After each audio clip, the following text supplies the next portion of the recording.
Yo, Superstar, thank you very much for tuning in. Look what I got! It's Galaxy's Edge DJ Rex. I've been dying to get my hands on these Galaxy's Edge figures for so long, and as you guys know, I was meant to go to Walt Disney World this year, but with COVID and everything like that, we haven't been able to go this year. So I was really happy to see when these actually came out as regular release figures under the new Galaxy's Edge toy line.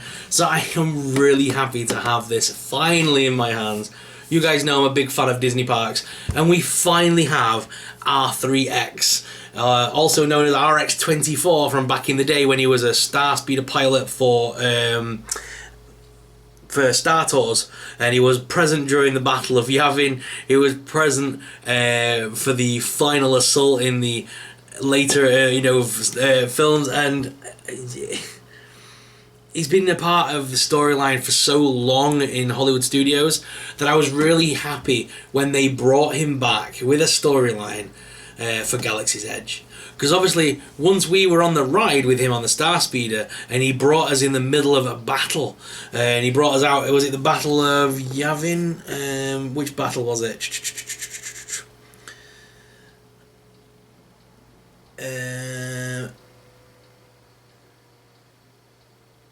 He piloted the Star Speeder. It was a Star Speeder 3000.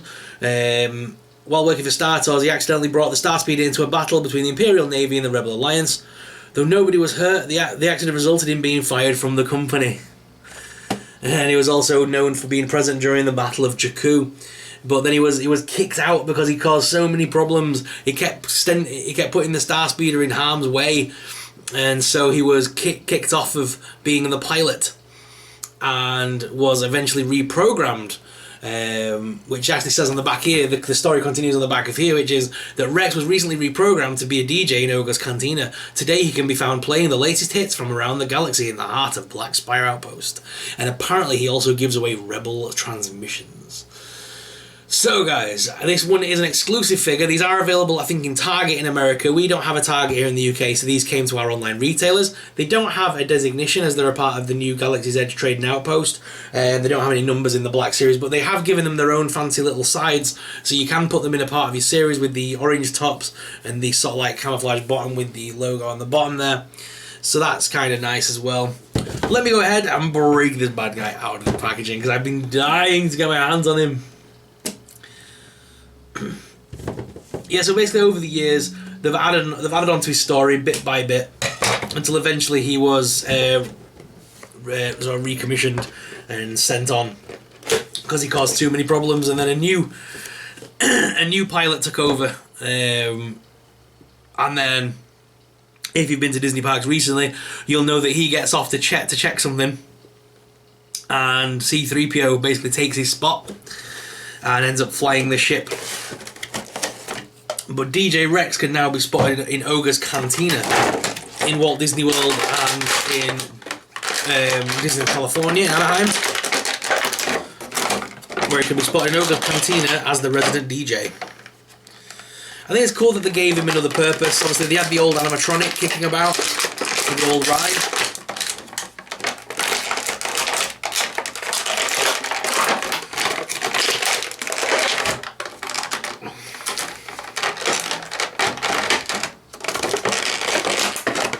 They did not want him to come out. See, I think it's great that Disney basically gave him they gave him a new coat of paint, a fresh bit of life, because obviously in Star Wars, droids being recommissioned to do new roles isn't anything new. It's quite commonplace in the Star Wars galaxy. So I'm glad Disney thought of that to bring him back for Oga's Cantina and give some of us older fans who remember the old rides a bit more nostalgia. So here is DJ Rex out of the packaging. Tubular. So guys, his homeworld is Nubia. He's an industrial automation from the R-3X pilot series that was reprogrammed to pay off a debt. If you read the Galaxy's Edge Marvel comics, you'll learn a lot more about him. And he was recommissioned by the Droid Depot on world at Batuu. So articulation wise, the head is on a ball joint, so you can make him look up and down as well as left and right. The headphones do sort of rotate a little bit, so you can sort of move those around. All the little arms rotate and move and have different hinges and things, so you can have a play around with those. There is a swivel there at the waist and at the middle column and the top column, as well as at the bottom, so he can sort of spin in multiple directions at once, which is kind of cool. And on the bottom, it just has the usual made in China and the designations for the droid and stuff on the bottom there. He does have a nice flat base on him, so he obviously will stand very easily. I can't wait to finally get back to Disney so that I can grab myself there's the Bluetooth speaker version of this basically, and I really want the Bluetooth speaker.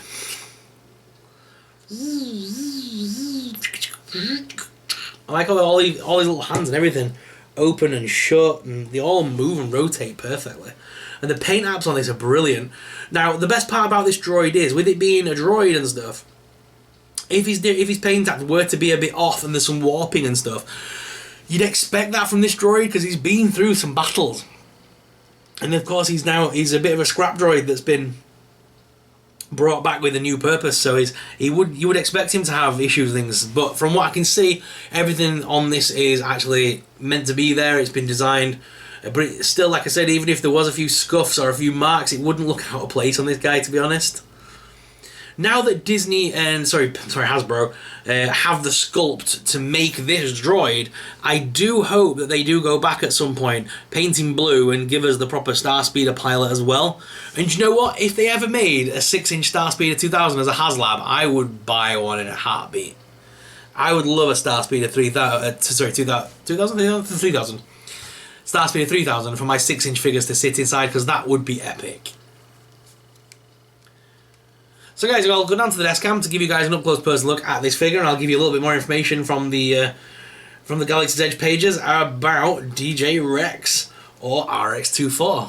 So guys, here is RX-24, or DJ Rex, R-3X, out of the packaging. The reason I keep saying his original number is because that is actually his real droid designation would be RX-24. But R-3X, also known as Rex, was a formerly RX series pilot droid who flew the Star Commuter 2000 from Lothal to Gorel 5 years before the Battle of Yavin. The shuttle was used by the rebels from Lothal in their mission to steal arms from the Galactic Empire. While RX-24 was not necessarily a stickler for the rules that droids can only stand behind the passenger area, he had the authority to enforce it and would do so if there was a complaint. The droid later went on to work for Star Tours, where he piloted the Starspeeder 3000. At some point while working for Star Tours, Rex accidentally brought the Starspeeder into a battle between the Imperial Navy and the Rebel Alliance. Though nobody was hurt, the accident resulted in him being kicked from the Alliance. Being fired from the company, and in the time after, Rex became a cargo pilot for the Alliance and claimed to have been present during the battles of Jakku. At some point, Rex crash-landed on Batuu, where he was reprogrammed into a DJ by Mumbo at the Droid Depot, and his appearance has been slightly altered thereafter. Mumbo gave the droid to Ogre Guerrera to pay off a debt, and DJ Rex started providing the musical entertainment inside Ogre's Cantina. There is actually a playlist on YouTube, if you're interested, guys, from Ogre's Cantina, which are all the songs being disc spanned by our DJ Rex right here and played in between with some rebel transmissions. If you listen carefully, there are mixed messages in there telling the rebels where to find certain things from the Empire and what have you. And let's not forget, he's not the only guy that's sort of on Batuu at this moment in time, because we have our good old pirate friend Hondo Ohnaka. His review will be coming up next, guys, so stay tuned, because I will be reviewing Hondo next. He's my second favourite character from this line. I'm so glad that I finally was able to get my hands on this droid. I am not disappointed in it. It is super cute, especially if you're aware of the storylines, and you guys know how much I love droids. Every time I go to Disney World, I end up building about 10, 20 of the damn things and doing giveaways and stuff with them. I love the Build Droid series. I've even got my first ever review on this channel, guys, if you remember, was the BB-8 droid. I love droids so much. They're my number one thing from Star Wars that I love to review and play with. So it's only fitting that this guy takes pride and place in my ranks of the Black Series. But guys, which is your favourite character from the Galaxy's Edge series? And are you looking forward to seeing more Galaxy's Edge reviews? Don't worry if not, because we still do have 2 more Star Wars figures as well to review, guys. We still have Zeb in his packaging up there, as well as our Clone Wars Clone Trooper Camino figure to get through, and as well as so much more. So stay tuned, guys, for all this good stuff. And you know what? We've still got stuff down here now as well. The pile's getting bigger every day, and we've got more stuff on the way from San Diego Comic-Con and all the good exclusives from HasCon and what have you, so please stay tuned for all of that goodness too.